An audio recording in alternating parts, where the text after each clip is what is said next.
Gujarat's #1 engineering university, Sankalchand Patel University, 9642706257.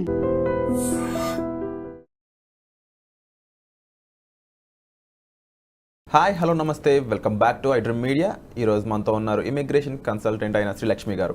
ముఖ్యంగా students అనేవాళ్ళు యూఎస్కి వెళ్దామా లేదా అనే కన్ఫ్యూషన్లో ఉన్నారు. ఒకవేళ యూఎస్ కాకపోతే ఏ కంట్రీకి వెళ్ళాలో తెలియక ఇబ్బంది పడుతున్నారు. బట్ ఫారెన్ స్టడీస్ అన్నప్పుడు జాబ్ చేయడానికి ఫారెన్ స్టడీస్ చేశారు అన్నప్పుడు ఒక వాల్యూ ఉంటుంది, ఇంపార్టెన్స్ ఉంటుంది. బట్ యూఎస్ కాకపోతే ఇంకే కంట్రీస్ ఆప్షన్స్లో ఉన్నాయి. అసలు ఓపీటీ సిపిటీ వాళ్ళ పరిస్థితి ఏంటి, ఈ విషయాలన్నీ కూడా మనకి తెలియజేయబోతున్నారు శ్రీ లక్ష్మి గారు. మ్యామ్తో మాట్లాడదాం. Hi ma'am. హలో, నమస్తే అండి. నమస్తే మ్యామ్. సో మీకు ఈ ఓపీటీ సిపిటీ గురించే కాకుండా ఎంతోమంది స్టూడెంట్స్ని యూఎస్కి మీరు పంపించిన ఎక్స్పీరియన్స్ అనేది మీకు ఉంది. వాళ్ళ బాగోగులు చూస్తూ ఉంటారు, వాళ్ళకి తగ్గ జాగ్రత్తలు తీసుకుంటూ ఉంటారు. ఆ విషయాలన్నీ మా అందరికీ తెలుసు. సో మీరు చెప్పండి, కరెంట్లీ ఓపీటీ సిపిటీ వాళ్ళ పరిస్థితి ఏ విధంగా ఉంది? వీళ్ళకి యూఎస్ కాకపోతే వేరే ఆప్షన్స్ ఏమైనా ఉన్నాయా కంట్రీస్ పరంగా? 100% ఉన్నాయండి వేరే కంట్రీ ఆప్షన్స్. అఫ్ కోర్స్ మనకు ప్రెజెంట్ సిట్యుయేషన్ అంతా బాగాలేదు. యూఎస్ చూసుకుంటే లాస్ట్ ఒక 6 months నుంచి 7 months నుంచి ఎప్పుడైతే ట్రంప్ గారు వచ్చారో అప్పటి నుంచి ఇంకా కాంప్లికేషన్స్ ఎక్కువ అయ్యాయి.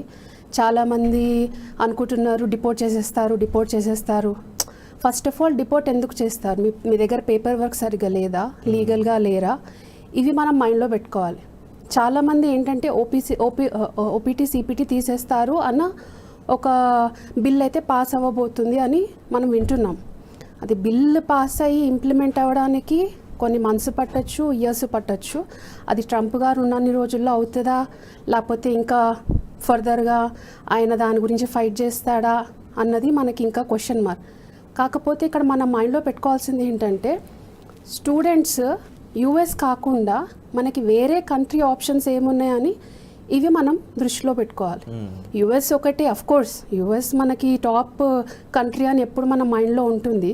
కాకపోతే చాలామందికి affordable and low budget friendly and down the line settlement ఆప్షన్స్కి కూడా మనకి చాలా కంట్రీస్ ఆప్షన్స్ ఉన్నాయండి. అంటే స్టూడెంట్స్కి ఇక్కడ ఒక మాట చెప్పాలనుకుంటున్నాను, స్టూడెంట్స్కి వాళ్ళ పేరెంట్స్కి కూడా. ముఖ్యంగా స్టూడెంట్స్కి పేరెంట్స్కి సంబంధించి ఒక డౌట్ ఉంది మ్యామ్, అది నేను కంపల్సరీ అడగాలనుకుంటున్నాను. ఏంటి అంటే యూఎస్లో చదివితేనే ఆ ఇంపార్టెన్స్, ఆ క్రెడిబిలిటీ ఉంటుందంటారా? యూఎస్కి కాకుండా వేరే కంట్రీస్లో చదివితే అంత రీచ్ ఉండదు, అంత వాల్యూ ఇవ్వరు అని పేరెంట్స్ అనుకుంటూ ఉంటారు. అదే స్టూడెంట్స్ మీద కూడా పడుతుంది. సో దీని గురించి మీరు ఏమంటారు? అదే అండి, చాలామంది స్టూడెంట్స్ అండ్ పేరెంట్స్కి అదే అపోహ ఉంది. ఏంటంటే యూఎస్లో చదివితేనే మనం ఇంటర్నేషనల్ డిగ్రీకి ఒక వాల్యూ ఉంటుంది అని ఒక అజంప్షన్ అయితే ఉంది. మీరు ఇండియా నుంచి బయటకు వెళ్ళి ఏ కంట్రీ ఏదైతే డెవలప్డ్ కంట్రీస్ ఉన్నాయో ఏ కంట్రీలో చదువుకున్నా కూడా మీరు ఈదర్ 1 year కోర్స్ కానివ్వండి, 2 years కోర్స్ కానివ్వండి, any kind of study which you have done in any country, అంటే డెవలప్ అయిన కంట్రీస్లో చూసుకుంటే మన యూకే కానీ, ఆస్ట్రేలియా కానీ, కెనడా కానీ, it holds the same value. ఒక ఇంటర్నేషనల్ రికగ్నిషన్ అనేది ఉంటుంది ఆ కంట్రీస్లో చదువుకున్నా కూడా. యూఎస్ కాకుండా కంట్రీస్లో చదివి అక్కడ ఇంజనీరింగ్ పట్టాతో జాబ్ పొందితే అదే వాల్యూ ఉంటుంది అంటారు మీరు? ఎగ్జాక్ట్లీ, 100% ఇంకా ఎక్కువ ఉంటుందండి, ఇంకా ఎక్కువ ఉంటుంది. ఎందుకంటే యూఎస్లో మనం చూసుకుంటే స్ట్రగుల్ ఎక్కువ. లైక్ ఇప్పుడు ఉన్న ప్రెజెంట్ సిట్యుయేషన్స్ మనం కంపేర్ చేసుకుంటే లాస్ట్ 2-3 years బ్యాక్ సిట్యుయేషన్స్ వేరే ఉన్నాయి. కానీ ఇప్పుడు ఏంటంటే ప్రతి ఒక్క స్టూడెంట్కి భయం వేస్తుంది యూఎస్ ఆప్ట్ చేసుకోవాలంటే. ఫస్ట్ ఆఫ్ ఆల్ వీసా తెప్పించుకోవడం అనేది ఒక పెద్ద కాంప్లికేషన్. మళ్ళీ దాంట్లో వెళ్ళాక పంపించేస్తారంట, డిపోర్ట్ చేస్తారంట. ఓపీటీ సిపిటీలో ఏంటంటే ఓన్లీ స్టెమ్ వాళ్ళు ఎలిజిబుల్. అండ్ మీరు ఫర్ ఎగ్జాంపుల్ ఇంజనీరింగ్ చదివితే దాంట్లోనే వర్క్ చేయాలి.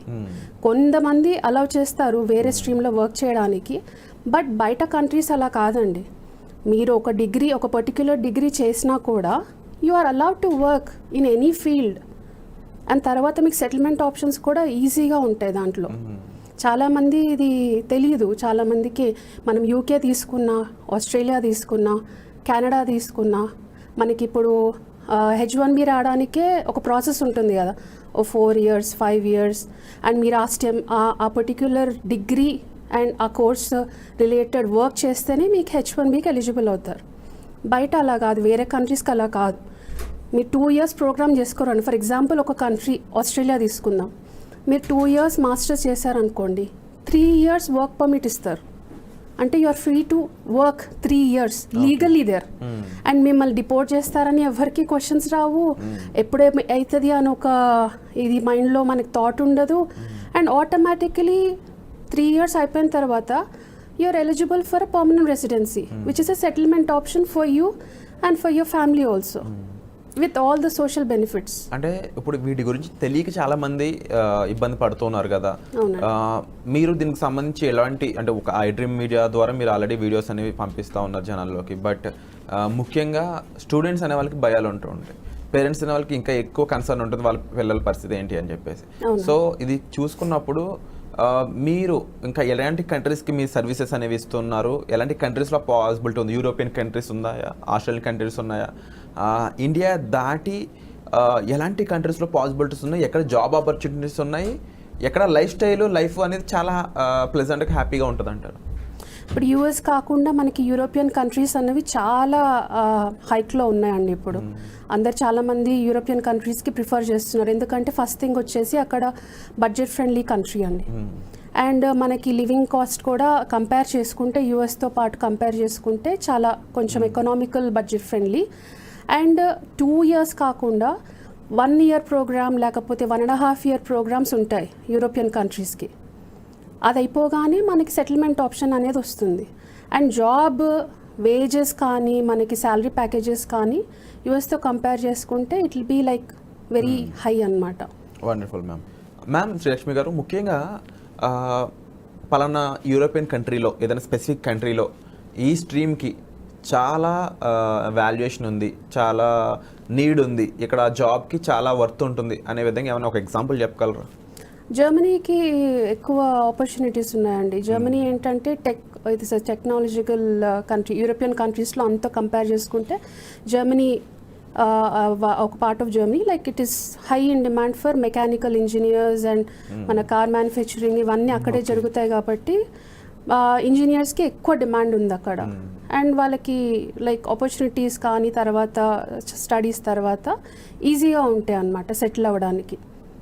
అండ్ బెస్ట్ పార్ట్ ఏంటంటే మీ డిపెండెంట్స్ కూడా కొన్ని యూరోపియన్ కంట్రీస్కి ఏంటంటే మీరు స్టడీ చేసుకుంటున్నప్పుడే డిపెండెంట్స్ని అలౌ చేస్తారు. అండ్ డిపెండెంట్స్ కూడా they can work full time. మీరు చదువుకుంటుంటారు, మీ dependents can work full time like your husband or wife. మనకి యూఎస్లో అట్లాంటి ఆప్షన్ అన్ఫార్చునేట్లీ లేదు. మీ డిపెండెంట్స్ తీసుకెళ్ళినా కూడా F1 మీద స్టూడెంట్ మీద ఉన్నా కూడా they are not allowed to work. Okay. But ఇక్కడ జర్మనీలో ఆ పాసిబిలిటీస్ ఉన్నాయి. జర్మనీ ఒకటే కాదు, I'm just giving you an example. So మీ దగ్గర క్లారిటీ డీటెయిల్స్ అన్నీ ఉన్నాయి. Yeah, specific profile. Yeah, so అంటే క్యాన్వస్ నుంచి మీరు చాలా సర్వీసెస్ ఇస్తూ ఉన్నారు. అండ్ డెఫినెట్లీ స్టూడెంట్స్కి, పేరెంట్స్కి ఒక నమ్మకం కలిగించడానికి జర్మనీకి మీరు పంపించిన వాళ్ళు కానీ లేకపోతే యూరోపియన్ కంట్రీస్కి మీరు పంపించిన కానీ how they are doing now?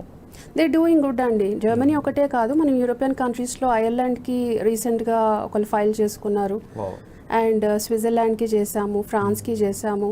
So అదేంటంటే మనకి డాక్యుమెంటేషన్ కూడా అంత ఎక్కువ ఉండదు అండ్ ప్రాసెస్ కూడా ఈజీగా ఉంటుందన్నమాట. ఇప్పుడు మనకి యూఎస్లో చూసుకుంటే మనకి English language English proficiency test అనేది మ్యాండేటరీ. టోఫిల్, GRE ఇవన్నీ ఖచ్చితంగా రాస్తేనే మనము I-20 ప్రాసెస్కి అనేది వెళ్ళగలుగుతాం. కానీ యూరోపియన్ కంట్రీస్ ఇంకా కొన్ని వేరే కంట్రీస్ కూడా లైక్ UK ఇంగ్లీష్ రిక్వైర్మెంట్ లేకుండానే మన మీడియం ఆఫ్ అంటే మన ఇంటర్మీడియట్ ఇంగ్లీష్ ఏదైతే ఉంటుందో అది ఇంగ్లీష్లో చేసి ఉంటే దాని మీడియం ఆఫ్ ఇన్స్ట్రక్షన్స్ మీరు కాలేజ్ నుంచి తెచ్చుకోగలిగితే దాని బేసిస్ మీద మనకు అడ్మిషన్ వచ్చేస్తుంది. నాకు తెలిసి ఈ విషయం చాలా మందికి తెలియదు అనుకుంటాను. చాలా మందికి ఇంగ్లీష్ అనే దాని మీద చాలా మంది భయపడి వెనకడుగు వేస్తూ ఉంటారు. సో అలా ఉండే వాళ్ళందరికీ కూడా మీ ఇన్ఫీరియారిటీ కాంప్లెక్స్ పోయే విధంగా ఒక ఆన్సర్ అయితే ఇచ్చారు శ్రీలక్ష్మి గారు ఇక్కడ.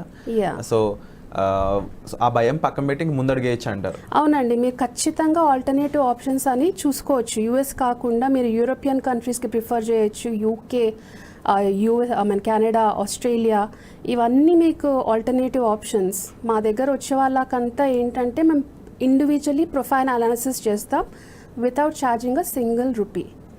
ఫ్రీ ఇవాల్యుయేషన్ చేసి వాళ్ళ ప్రొఫైల్ని తగ్గట్టు will suggest the country. Wonderful. So ఇక అమెరికా విషయానికి వస్తే OPT, CPT వాళ్ళ పరిస్థితి ఒక మాటలో చెప్పాలంటే ఏం చెప్తారు?